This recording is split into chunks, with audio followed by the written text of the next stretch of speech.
coming from Nigeria. Nigeria? Okay, sir, why do you come to the United States? I'm representing my ministry at the AAC Conference 2019 in Nevada. Okay, and what do you have in your bags today, sir? Just clothes. No? Just clothes? Nothing else? No. All right, so I'm going to have you follow me really quick, okay? We're going to do a quick baggage exam. I'm encouraged. You understand? I understand, sir, but you need to understand right now, I'm still going to go ahead and take a look at your bags and everything. Go ahead and place all your belongings on top of the belt for me. I'm going to do a quick baggage exam. All right, sir, so how many days will you be staying in the United States? 5 days. 5 days. Any food in your bags today? Really, they are just snacks. Snacks. Okay. Yes. So tell me about this ministry. My ministry is in charge of Petroleum industry, okay? What's your position title? senior petroleum engineer. You're an engineer? Yes, of course. Okay. Is this your badge? That is my office ID card. I'm going to have you step back from me, please, okay? Yeah. It's been expired since last year. On the bed one.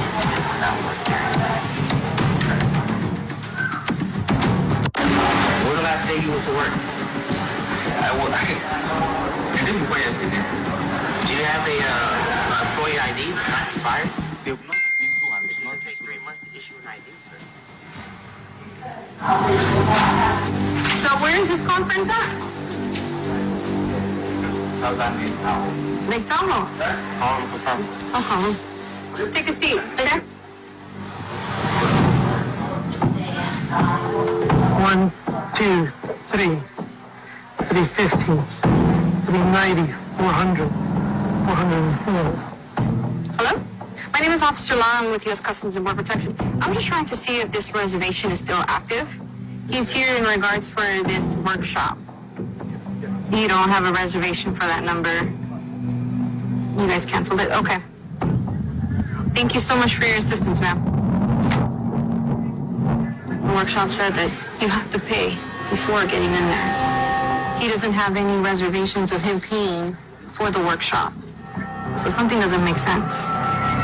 His credit card expires this month. According to him, he has 31,000 naira on his credit card, 21,000. which is about almost $58. 50, 60 bucks. Registration is $600. That's more than what he has.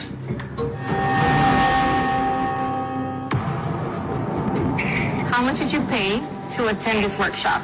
I have not paid. You have not paid. According to the workshop, which I have called, you actually had to pay before in order to attend this workshop. No. Once I get here. You need to pay ahead of time in order to attend this workshop, is what I'm telling you. So you're telling me that the event lied to me, to a federal officer, they lied to me. That is exactly what is happening.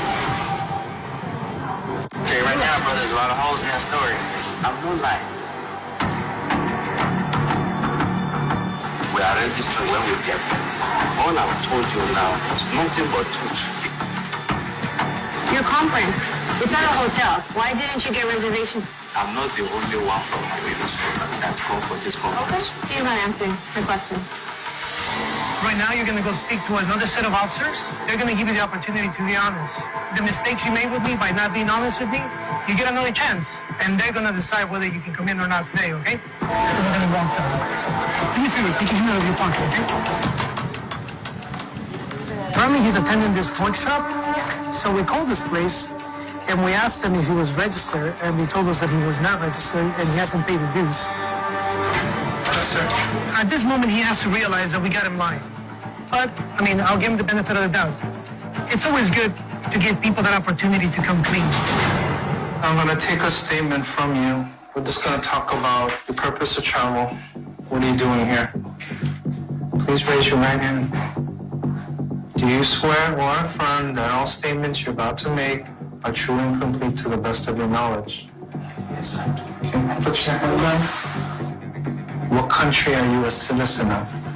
Nigeria. I'm a citizen of Nigeria.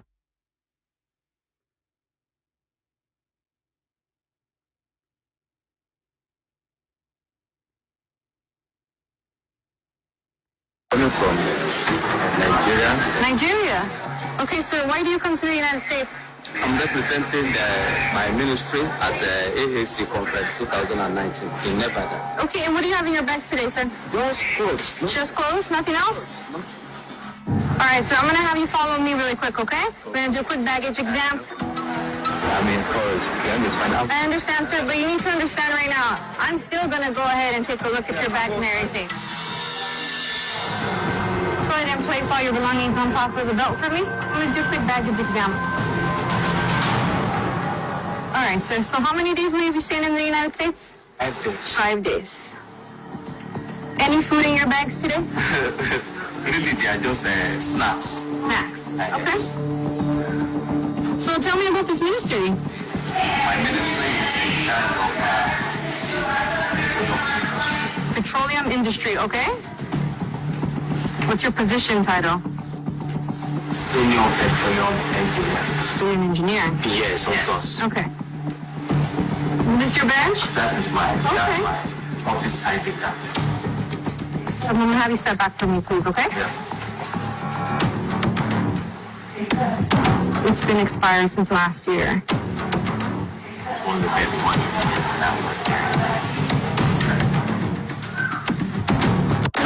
When was the last day you went to work? I didn't go yesterday.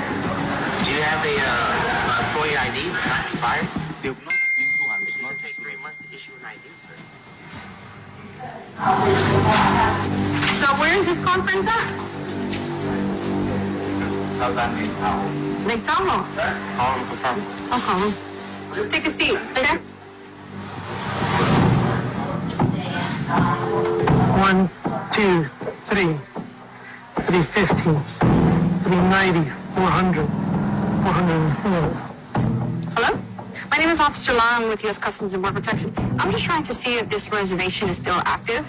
He's here in regards for this workshop. You don't have a reservation for that number. You guys canceled it? Okay. Thank you so much for your assistance, ma'am. The workshop said that you have to pay before getting in there. He doesn't have any reservations of him paying for the workshop. So something doesn't make sense. His credit. Hello people. How are you doing? Hope you're fine. I hope you're fine. Welcome to Choco Millionaire.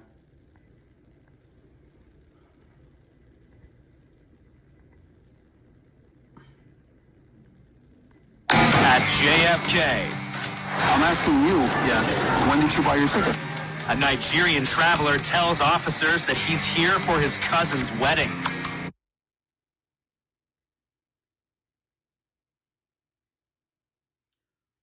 Hello people, welcome to Choco Millionaire. What do you make of this video?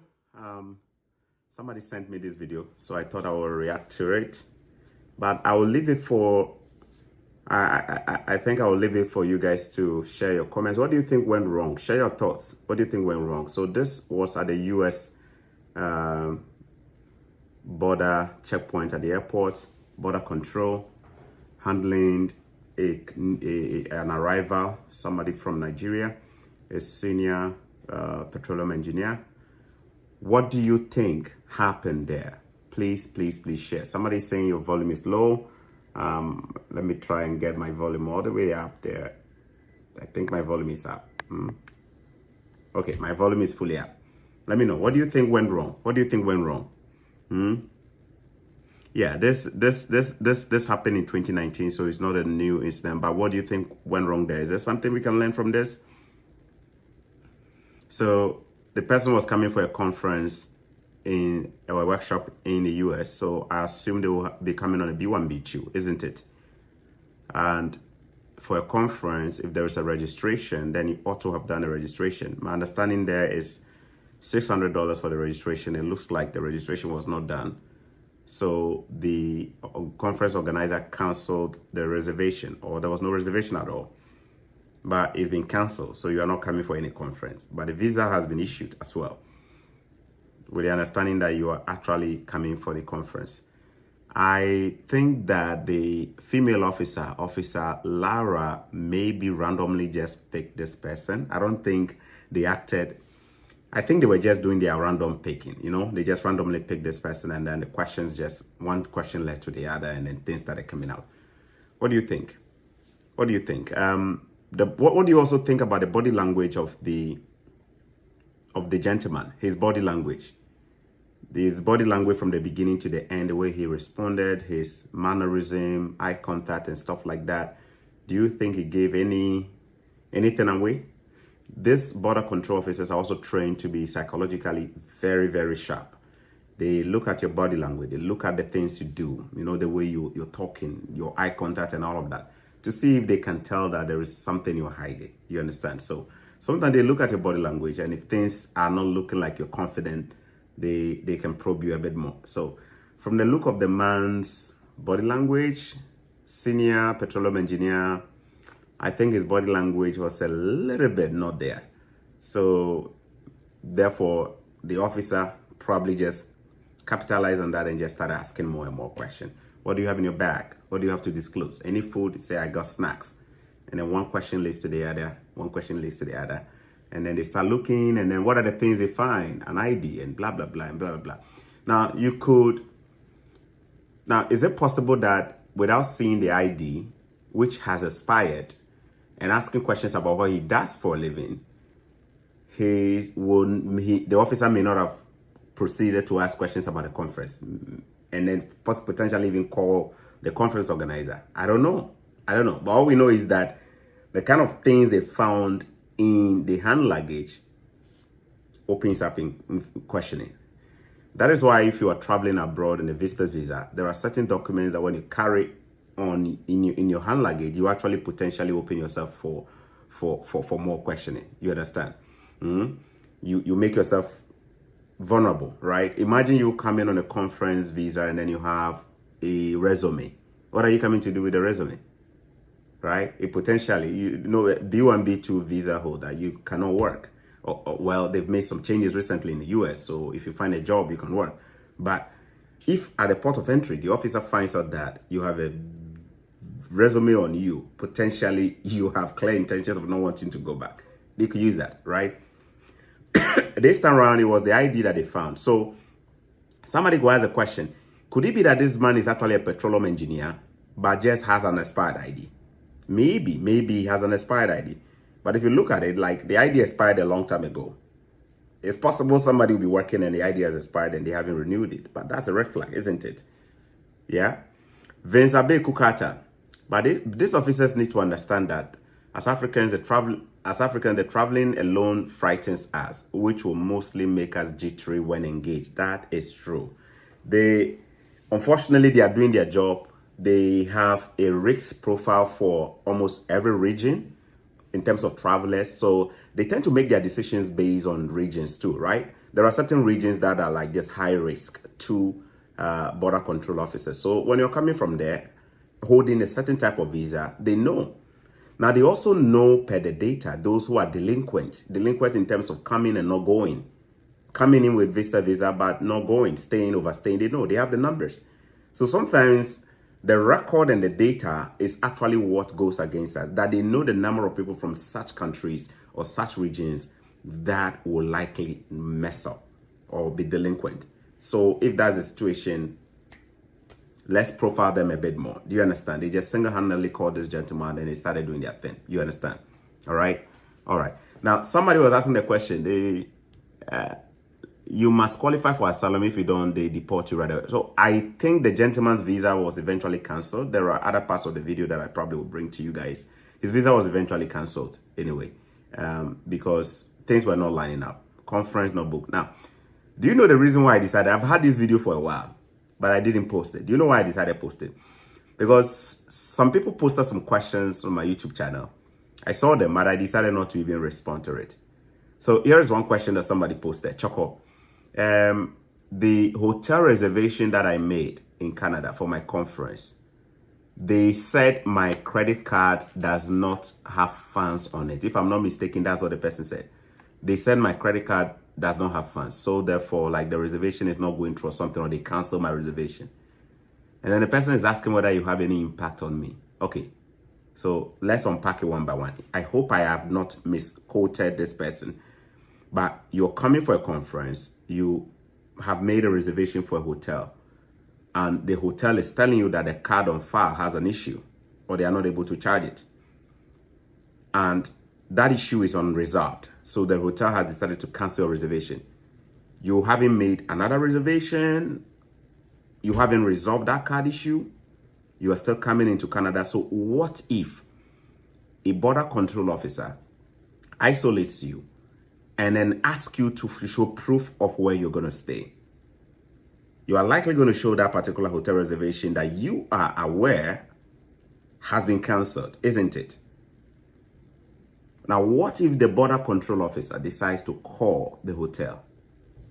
Will the hotel confirm that you have a reservation, or they will say no?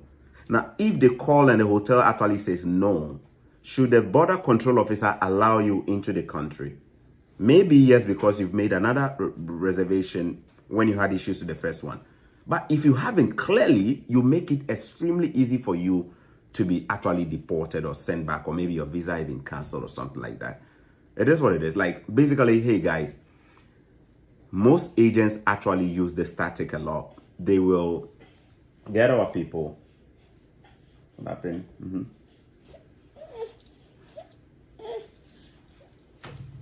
Since we are talking about border control officers, the border control officer just came. The police officer is here to catch all the people who are going to be deported.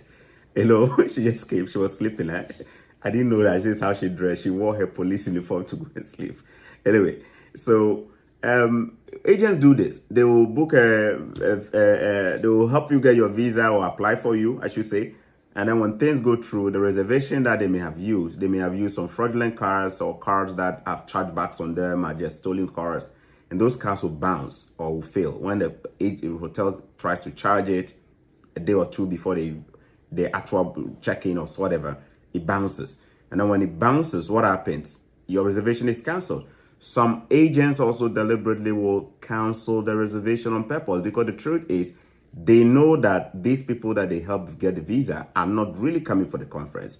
They have other plans of coming into the country. They plan to come in and go see their partners or their friends or siblings or fiancés, or to seek asylum or do something else, right? Or go under the radar.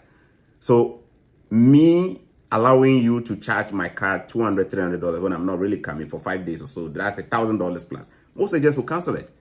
And the unfortunate thing is that if an officer begins to pick this up and then probe it better, you yourself, you are in trouble. That is why if you are traveling, you need to imagine that anything can go wrong. The officer has the right to even take your phone and check. In fact, some officers may take your phone and check. There's an interesting development that I'll probably bring to you in another video. A gentleman who went and was supposed to get do a flagpole to get an LMI.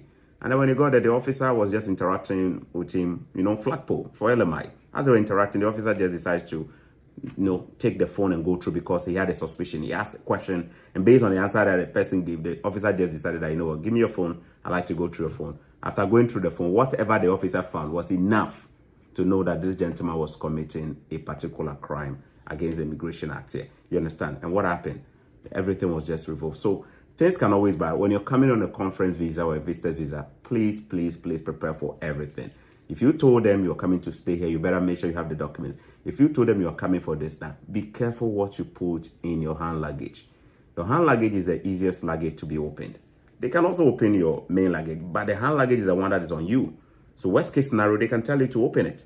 And when you open it, if there are certain things there, that actually gives them clue that you do not intend to return to your home country. You just made it so difficult for yourself. Folks, don't bring your resume with you. If you have a friend, send it by mail, and don't bring the phone you talk on. The officers are going through the phones now. This is not from me. This is a comment on the screen right now from the Passport Live. Somebody's reading it.